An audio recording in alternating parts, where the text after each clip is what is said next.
Hi, my name is Dustin Schulte, and we're going to be talking about how criminals have been exploiting emergency data requests according to an FBI warning. I find this topic interesting because I haven't seen it covered in many mainstream news outlets, but it is a issue that affects pretty much every American. All of us watching now could be vulnerable to this. So, an overview of what we'll discuss, we'll define what an emergency data request is. We'll also talk a bit about how they're being exploited by cybercriminals.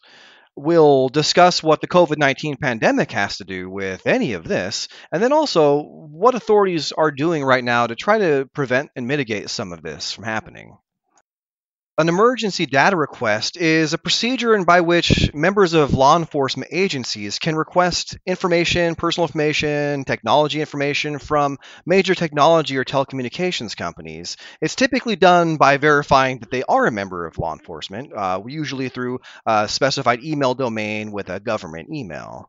The targets of this scheme have really three major groups. The first being law enforcement personnel, that are the ones whose emails are making these fraudulent emergency data requests. The technology and telecommunications companies that are being issued the requests that have to respond and give the sensitive data. And then everybody else, all of us who have ever shopped online or own a cell phone who could potentially be the victims, data that's sent to one of these cyber criminals.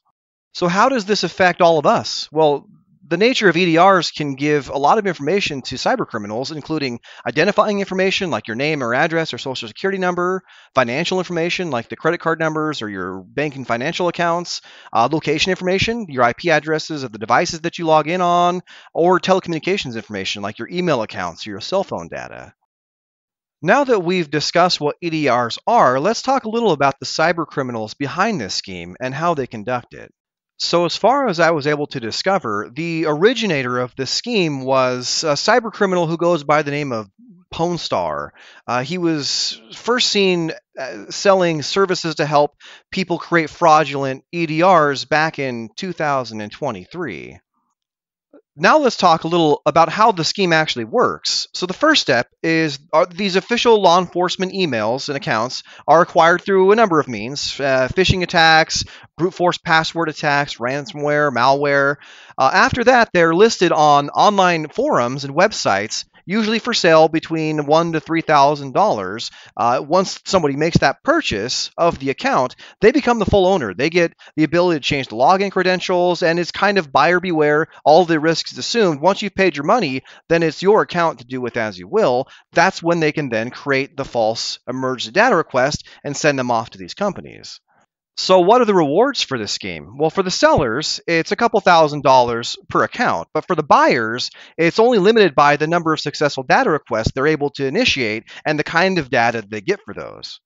So now we're going to talk a little about how the COVID-19 pandemic, of all things, ties into this and how that contributes into this scheme and the rise of schemes like it.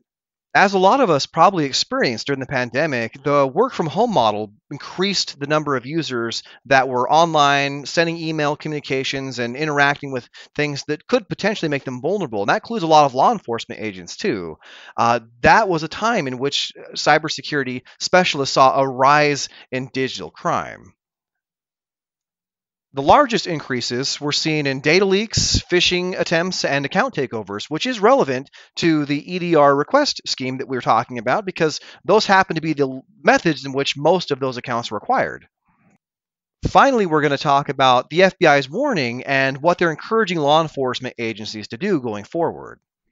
What the FBI has encouraged law enforcement agencies to do to mitigate this risk is to develop and implement stronger password protocols, require all accounts to comply with the NIST standards, implement password management tools like password keepers, audit user accounts with administrative privileges to make sure that those accounts aren't making other accounts vulnerable, segment the networks to prevent the spread of malware or ransomware so that one workstation can infect another workstation, and then disable the command line and scripting activities that can be used to embed malicious software into their systems as well. As far as private industry is concerned, the FBI suggests that they apply critical thinking to all their EDRs, looking for any irregularities, pay close attention to any potentially doctored images that might include forged signatures or logos that don't match the agency that it's originating from, compare the legal codes in the EDRs. They can't be referenced and they should match what's expected from the originating authority. Contact the sender's organization to confirm the authenticity of the EDR, or utilize third-party vendors to screen for fraudulent data requests. There's one called Codex that was developed by a former FBI agent that takes that over 60 companies have already joined services with Codex to screen all of the EDRs as they come in and then compare those in one giant database and look for any irregularities. The same account asking for EDRs within the same span of time or for the same information across multiple different organizations. So that's one way that it's helping to kind of mitigate some of that. I thought it might be interesting to go over a timeline of events from the beginning of the scheme until current day. So, back in 2023 in August, that was the first instance in which authorities had noted that PwnStar was offering to teach people interested in taking advantage of fraudulent EDRs to social media sites. It was $100 lessons so that he could teach you how to do it yourself.